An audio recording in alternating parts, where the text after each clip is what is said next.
The most affected farms were just weeks away for harvest. Plantations close to the White Volta were also affected. These plants stand empty. The grains have been washed away. These are just a few of the farmers who have lost their livelihood.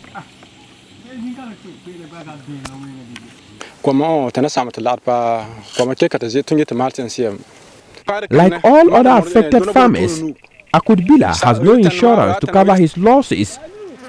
I have spent almost about 400 Ghana cedis for land preparation alone for the entire 4 acres, and applied 4 bags of fertilizer on each acre. Same was done for the second application, and now everything has been washed away. It is not easy to quantify how much I have lost. The floods are one of the worst in the area.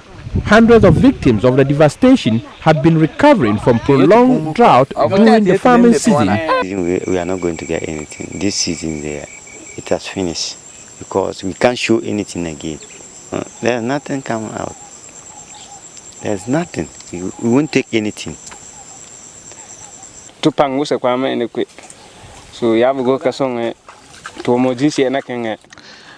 This is all we have. If help does not come, we may not survive the situation. We can't be blamed because this is where we get our livelihood.